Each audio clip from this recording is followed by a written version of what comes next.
தந்தி TV நேயர்களுக்கு வணக்கம். இன்றைய திரை விமர்சன நிகழ்ச்சியில் நம்ம பார்க்க போகிற திரைப்படம் கூலி.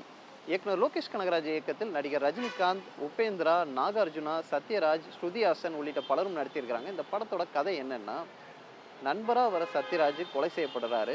இதற்கு நடிகர் ரஜினிகாந்த் பழி வாங்குறாரா இல்லையா, சத்யராஜை யார் கொலை செஞ்சாங்க, இதை எப்படி கண்டுபிடிக்கிறாருன்ற ஒரு ரிவெஞ்ச் ஸ்டோரி தான் இந்த படத்தோட ஒன்லைன் கதையாக இருக்குது. சரி, இந்த படத்தோட கதை எப்படி நகருது? ஸ்டார்டிங்கில் இது நம்ம ஒரு மூடுக்கு நம்மளை செட் பண்ணுறதுக்காக ஏகப்பட்ட அந்த கேரக்டர்ஸோட இன்ட்ரடக்ஷன் கொடுக்கப்படுது. பொதுவாகவே இது ஒரு டெம்ப்ளேட் சிக்னேச்சராக லோகேஷ் கனகராஜ் படத்தில் இருக்கும். அதே போல் தான் நாகார்ஜுனோட கேரக்டராக இருக்கும், சரி சோபினோட கேரக்டர், இவங்களுக்கான இன்ட்ரோ கொடுக்கறதுலேயே அந்த மூடு நம்மளை செட் பண்ணுது. ஒரு 15-20 மினிட்ஸ்க்கு அப்புறம் நடிகர் ரஜினிகாந்தோட இன்ட்ரோ சீன் வந்ததுக்கப்புறம் கதை வேறு லெவலில் நகருது. ஒரு கிளாசிக் டச்சோட அந்த ஃபஸ்ட் ஹாஃப் ஃபுல்லாகவே நகருதுன்னே சொல்லலாம். ஒரு கூஸ் பம்ஸோட ப்ரீ இன்டர்வலில் வந்து முடியுது. செகண்ட் ஹாஃபில் ஃப்ளாஷ்பேக் சீக்வன்ஸு நடிகர் ரஜினிகாந்த் அவருக்கான ஒரு ஃப்ளாஷ்பேக் சீக்வன்ஸை அப்பப்போ வந்து காட்டுறாங்க.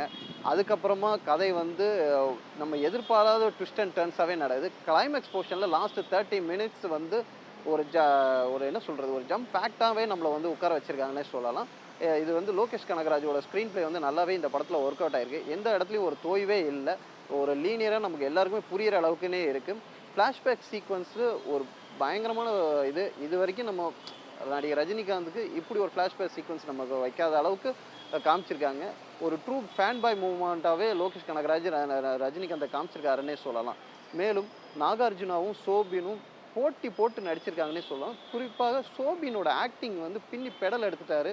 ஒரு வில்லனிசம் காட்டுறதா இருக்கட்டும் சரி, சோகமாக நடிக்கிறதா இருக்கட்டும் சரி, டான்ஸ் சீக்வன்ஸாக இருக்கட்டும் சரி, அந்தளவுக்கு பின்னி பெடலாக எடுத்துட்டாருன்னே சொல்லலாம். இன்னும் எதிர்காலத்தில் நிறைய தமிழ் படங்களாக நம்ம அவர் பார்க்கலாம்னே சொல்லலாம்.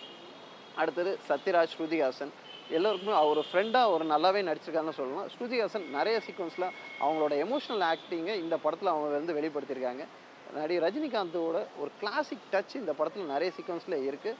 அதே போல் சில வந்து இப்போது லியோ படத்தில் வந்து பார்த்திங்கன்னா இயக்குனர் லோகேஷ் கனகராஜோட இந்த ரெட்ரோ சாங்ஸ் ஒரு டச் சிக்னேச்சர் இருக்கும். அதுவும் இந்த படத்தில் வைக்கப்பட்டிருக்கு. நிறைய ஃபைட் சீக்வன்ஸ் நல்லா ஸ்டைலிஷாக நிறைய ரஜினிகாந்த் வந்து சண்டை போட்டிருக்கிறத நம்ம பார்க்க முடியுது. இப்படி நிறைய கூஸ்பம்ஸோட இந்த படம் வந்து ஒரு என்கேஜிங் ஒரு ஃபுல்ஃபில்லாகவே இருக்குது. உபேந்திரா போர்ஷன் வந்து கொஞ்சம் குறைவாக இருந்தாலும் வர சீன் ஃபுல்லாகவே நல்ல ஒரு மாஸான ஒரு இதாக தான் அவருக்கு வந்து கொடுக்கப்பட்டிருக்கு.